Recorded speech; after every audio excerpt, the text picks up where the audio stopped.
So, your next topic is food preservation. We have learned about the method used to preserve and store food grains. हमने previous chapters के अंदर जो food होता है हमारा उसे हम किस तरीके से प्रिजर्व करते हैं या फिर किस तरीके से स्टोर करते हैं इसके बारे में हमने पढ़ा था. You know that bread left unused under moist condition is attacked by fungus. Microorganisms our food, spoil food amidst bad smell and has a bad taste and change color. जो हमारी ब्रेड होती है अगर हम उसे मॉइस्ट कंडीशन में रखेंगे तो हमने प्रीवियस एग्जांपल में भी पढ़ा था कि वो ख़राब हो जाएगी, स्पॉइल हो जाएगी एंड उस पर वाइटिश एक लेयर आ जाती है. सो ये लेयर माइक्रो ऑर्गेनिजम्स के थ्रू आती है, उसी की वजह से आती है जो कि हमारा फूड जो है स्पॉइल कर देती है. एंड जो स्पॉइल्ड फूड होता है उसका टेस्ट भी ख़राब होता है, बैड टेस्ट होता है एंड उसका जो कलर है वो भी चेंज हो जाता है. ठीक है. सो इन नाउ अगर हम ये जो मैंगोज़ हैं हम मैंगोज़ लेकर आते हैं, अगर हमने मैंगोज़ को काफ़ी दिनों तक घर में रख दिया एंड उसे हमने खाया नहीं तो हम थोड़े टाइम बाद क्या देखेंगे कि वो क्या ख़राब हो जाते हैं, स्पॉइल्ड हो जाते हैं वो. ठीक है. तो मैंगो का ये तो हमारे मैंगोज़ है जो ख़राब हो गए, लेकिन हम मैंगो का अचार भी डालते हैं. पिकल जो होता है अचार होता है, अचार भी डालते हैं. तो अचार क्या है कभी भी ख़राब नहीं होता है. वो ऐसा क्यों होता है? क्योंकि हम उसे प्रिजर्व करते हैं किसी चीज़ के थ्रू. सो ये जो प्रिजर्व होता है ये अलग अलग तरीके से होता है प्रिजर्वेशन. सो इन्हीं के थ्रू क्या है हम किसी भी चीज़ को बहुत टाइम तक प्रिजर्व करके रख सकते हैं. First method है chemical method. Salts and edible oils are common chemicals generally used to check the growth of microorganisms. Therefore, they are called preservatives. We add salt or acid preservative to pickle to prevent the attack of microbes. Sodium benzoate and sodium bisulfite are common preservative. These are also used in jams and squashes to check their spoilage. सो जो chemical method के अंदर हम क्या करते हैं, chemical method में जब भी हम कोई हम अचार वगैरह डाल रहे हैं तो उसमें हम सॉल्ट या फिर इडेबल ऑयल्स का यूज़ करते हैं. तो ये क्या है एक तरीके से प्रिजर्वेटिव की तरह काम करते हैं. जिससे क्या है कि सॉल्ट की वजह से क्या होता है, सॉल्ट एंड ऑयल्स की वजह से जो माइक्रो ऑर्गेनिजम्स हैं वो वहाँ पे पैदा नहीं हो पाते हैं, प्रिजर्व रहता है, जिससे हमारी चीज़ें जो भी है कोई भी माइक्रोब्स अटैक नहीं कर पाता है. हम सोडियम बेंजोएट या फिर सोडियम मेटाबाइसल्फाइड इन सब का क्या है ये कॉमन प्रिजर्वेटिव है जिनका हम यूज़ कर सकते हैं. लाइक हमारे जैम्स हो गए या फिर स्क्वैशेस हो गए, इन सब के अंदर क्या है कि हम इसे यूज़ करते हैं. Now preservation by common salt. Common salt मतलब जो हम डेली यूज़ में जो सॉल्ट यूज़ लेते हैं वो. Common salt has been used to preserve meat or fish for ages. Meat and fish are covered with dry salt to check the growth of bacteria. Salting is also used to preserve amla, rose mangoes and tamarind.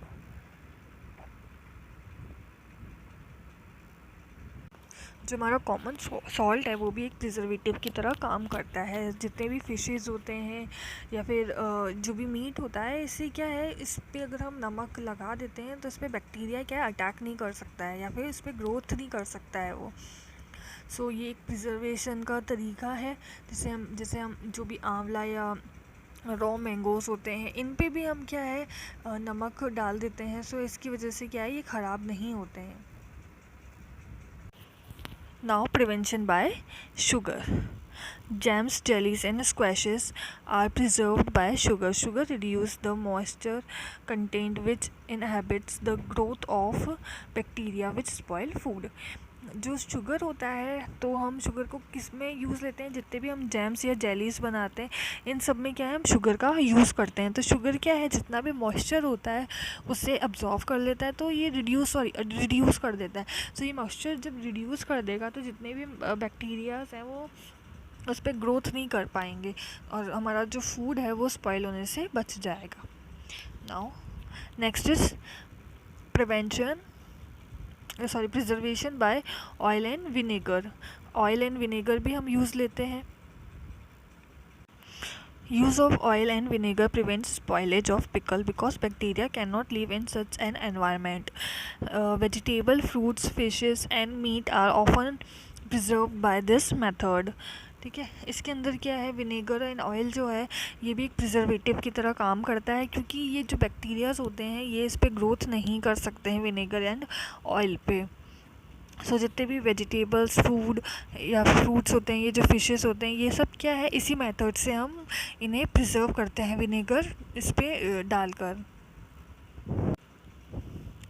Now next is heat and cold treatments.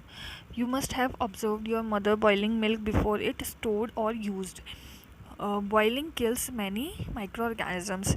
हमने देखा है कि हमारी जो mother's होती हैं वो क्या करती हैं, जो मिल्क होता है उसको स्टोर करने से पहले, मतलब फ्रिज में रखने से पहले या फिर उसे ओपनली छोड़ने से पहले उसे क्या करती है, बॉईल करती है. तो ये जो बॉईल करने से क्या होता है, जितने भी माइक्रो ऑर्गेनिजम्स मिल्क के अंदर प्रेजेंट होते हैं जो इसे ख़राब कर सकते हैं, वो क्या किल हो जाते हैं. Similarly, we keep our food in the refrigerator. Low temperature inhibits the growth of microbes. वही हम मिल्क को फ्रिज में भी रखते हैं, तो फ्रिज में रखने का रीज़न यही होता है कि उसमें जो माइक्रो बैक्टीरियाज हैं या माइक्रो ऑर्गेनिजम्स हैं वो क्या है, उस मिल्क को ख़राब ना करें.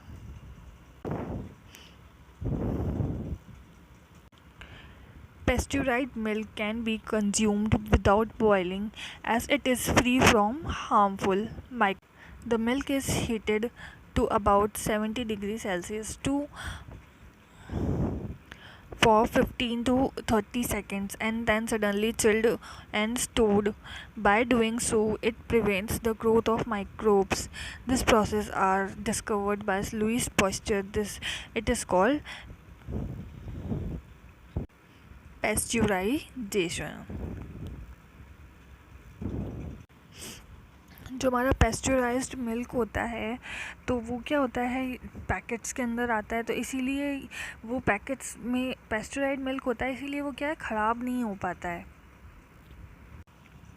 उस मिल्क को क्या करते हैं हम 70 डिग्री सेल्सियस पे 15 से 30 सेकेंड्स तक हम उसे बॉईल करते हैं, हीट करा जाता है उसे, एंड देन सडनली एकदम चिल्ड स्टोरेज के अंदर उसे रख दिया जाता है. तो ऐसे करने से क्या है कि जो माइक्रोब्स होते हैं उसकी ग्रोथ को हम प्रिवेंट कर सकते हैं. एंड इसकी डिस्कवरी है जो लुइस पास्टर ने करी थी, इसीलिए इसे पास्चराइजेशन कहते हैं. Now storage and packaging. जो इसके अंदर क्या है, these days dry fruits or even vegetables are sold in sealed air tight packets to prevent the attack of microbes. तो हमने देखा है कि जितने भी हमारे ड्राई फ्रूट्स हैं, वेजिटेबल्स हैं, ये क्या एयर टाइट पैकेट्स के अंदर आते हैं. एयर टाइट पैकेट्स के अंदर क्या होता है कि जितने भी माइक्रो ऑर्गेनिजम्स होते हैं वो एयर के थ्रू ट्रांसमिट होते हैं. तो जब उनके अंदर एयर ही नहीं जाएगी तो माइक्रोब्स भी नहीं पहुंच पाएंगे. सो इसी तरीके से हम उसे प्रिवेंट कर सकते हैं.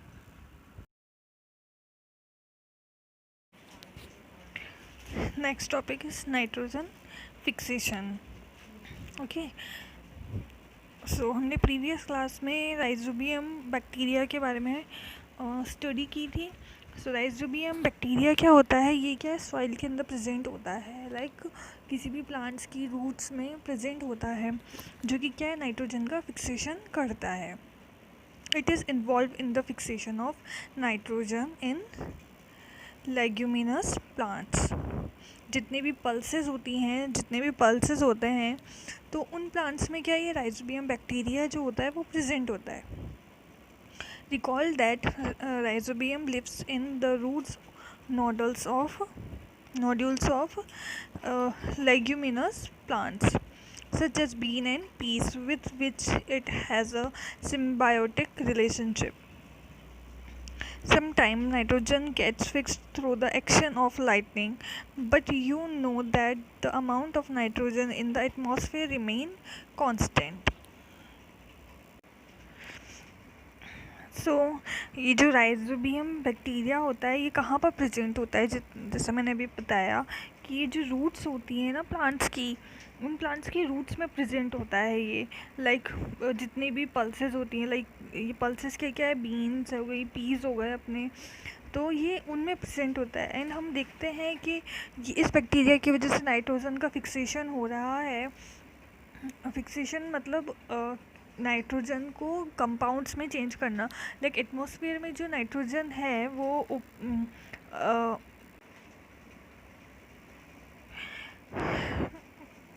N2 है।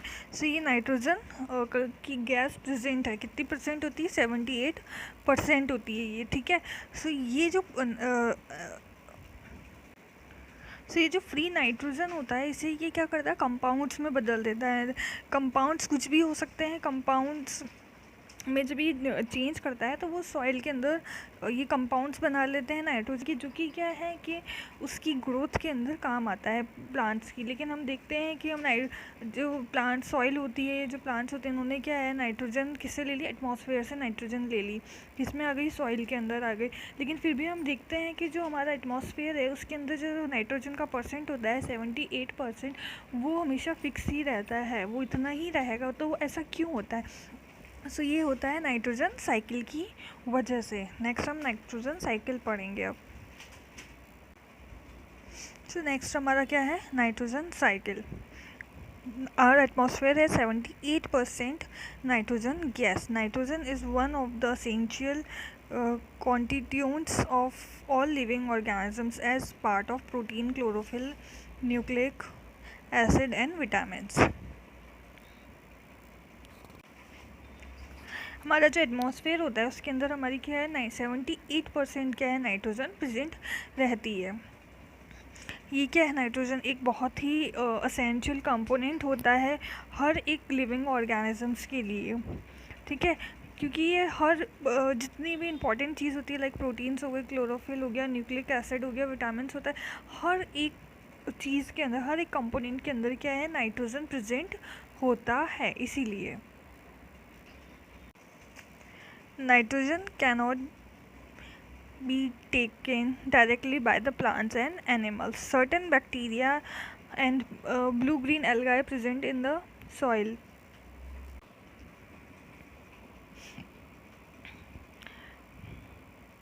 fix nitrogen from atmosphere and convert it into compounds of nitrogen.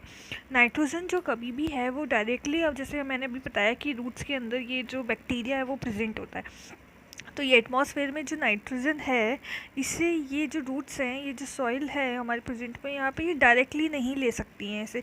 ये क्या करता है, डायरेक्टली इसमें तो आएगा नहीं है नाइट्रोजन, तो ये क्या करते हैं, ये जो बैक्टीरिया होते हैं जो प्रेजेंट है इनकी रूट्स के अंदर, ये क्या है, नाइट्रोजन का फिक्सेशन करते हैं, इसे कन्वर्ट करते हैं नाइट्रोजन को नाइट्रोजन कंपाउंड्स के अंदर। ये जो बैक्टीरिया होते हैं या फिर ब्लू ग्रीन एल्गाए होती है, ये जो है वो एटमॉस्फेयर से नाइट्रोजन लेते हैं और इसे कंपाउंड में कन्वर्ट करते हैं, तो नाइट्रोजन कंपाउंड्स बन जाते हैं। Once nitrogen is converted into these usable compounds, it is utilized by plants from the soil through their root system.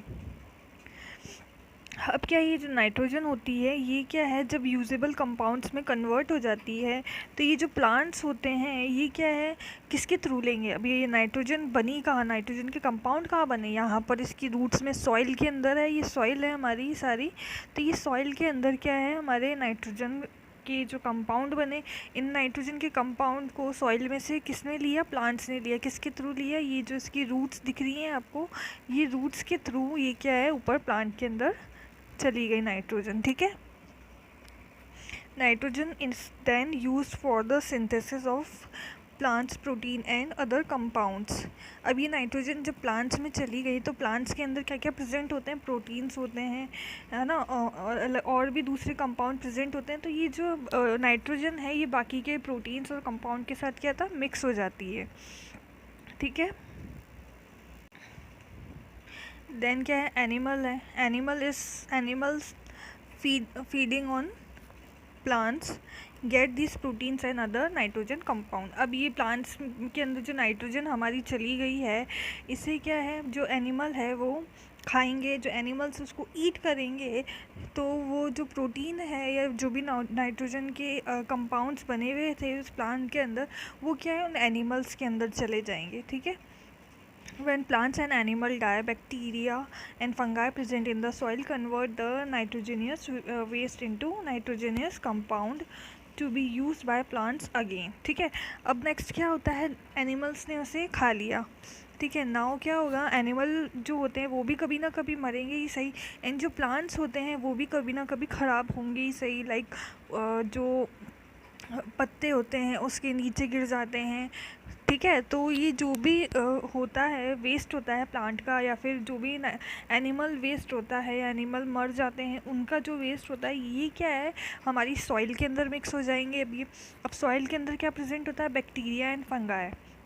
तो ये जो बैक्टीरिया एंड फंगाई है, ये क्या करेंगे, इस नाइट्रोजनियस वेस्ट को, नाइट्रोजनियस वेस्ट क्या हो गया, जो एनिमल्स का वेस्ट है, जो प्लांट्स का वेस्ट है जिसके अंदर नाइट्रोजन प्रेजेंट है, उनको क्या करेंगे, दोबारा नाइट्रोजनियस कंपाउंड्स में कन्वर्ट कर देंगे। ठीक है।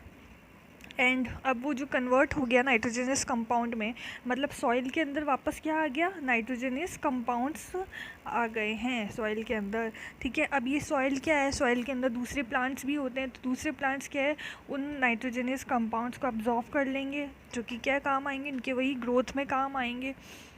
फर्दर उन प्लांट्स को कोई और एनिमल खाएगा तो वो नाइट्रोजनियस कंपाउंड्स होंगे, वो उन एनिमल्स में चले जाएंगे। ठीक है। Certain other bacteria convert some part of nitrogen gas which goes back into the atmosphere. As a result, the percentage of nitrogen in the atmosphere remains more or less constant. Okay, so यहाँ पर अपने क्या पढ़ा है कि जो कुछ bacteria होते हैं वो तो नाइट्रोजन कंपाउंड्स में चेंज कर देते हैं, एंड कुछ बैक्टीरियाज जो होते हैं वो नाइट्रोजन गैस के अंदर कन्वर्ट कर देते हैं नाइट्रोजन को। ठीक है। तो ये जो गैस होती है वो वापस एटमॉस्फेयर में चली जाएगी, तो इसकी वजह से क्या होता है, जो हमारा एटमॉस्फेयर में नाइट्रोजन का परसेंट है वो हमेशा कांस्टेंट ही बना होता है। नाउ नाइट्रोजन साइकिल है, ये बहुत इंपॉर्टेंट है, ये आपको याद होना चाहिए। इसमें भी क्या होगा, वही जो अपन ने अभी थ्योरी में पढ़ा है वही इसी को डायग्राम के थ्रू समझा रखा है कि एटमॉस्फेयर नाइट्रोजन होती है, इससे क्या है, बैक्टीरिया और ये जो होते हैं इसके थ्रू क्या है, ये एटमॉस्फेरिक नाइट्रोजन का फिक्सेशन हो जाता है। ठीक है। फिर ये नाइट्रोजन इस कंपाउंड में कन्वर्ट हो जाते हैं, फिक्सेशन होता है। फिक्सेशन क्या होता है, उसके बाद सॉइल के अंदर क्या होगा, कंपोनेंट्स बन जाएंगे। ठीक है। ये कंपोनेंट्स बन गए। अब ये कंपोनेंट्स क्या है, वापस नाइट्रोजन गैसियस फॉर्म में आ जाएगी, जैसा मैंने अभी बताया कि गैसियस में उसको बैक्टीरिया जो कन्वर्ट कर देते हैं, कुछ जो होते हैं नाइट्रोजन के दूसरे कंपाउंड्स बना लेते हैं, तो ये हो गया। देन वो जो गैस होती है वो वापस क्या है, एटमॉस्फेयर में चली जाती है। ठीक है। सो ये तो हुआ फर्स्ट साइकिल। सेकेंड साइकिल में हम क्या देखेंगे, इतना तो सेम है, यहाँ से यहाँ पे जो कंपोनेंट बनते हैं हमारे सॉइल के अंदर, ये जो है कंपोनेंट्स, इनको वापस प्लांट्स, ये सॉइल के थ्रू प्लांट्स में चले जाते हैं, प्लांट्स को एनिमल ईट कर लेते हैं, तो ये एनिमल्स में चले जाते हैं। एनिमल और प्लांट्स का जो वेस्ट होता है वो वेस्ट से क्या होता है, नाइट्रोजनस वेस्ट होता है। सेम वही नाइट्रोजनस वेस्ट क्या हुआ, किस में मिक्स हो जाएगा, जैसे जो भी एनिमल डाई हो गया, जो मर गया है, जो प्लांट्स का वेस्टेज है वो सब सॉइल के अंदर मिक्स हो जाएगा, सॉइल से दोबारा वही जो हमारा साइकिल है वो चलता जाएगा। ऐसे ये साइकिल हमारा चलता जाएगा। तो ये आपका क्या है, नाइट्रोजन साइकिल है। बहुत ईजी, आपको रिमेंबर होना चाहिए, सॉरी आपको लर्न होना चाहिए ये। ठीक है। This now we have done with this chapter.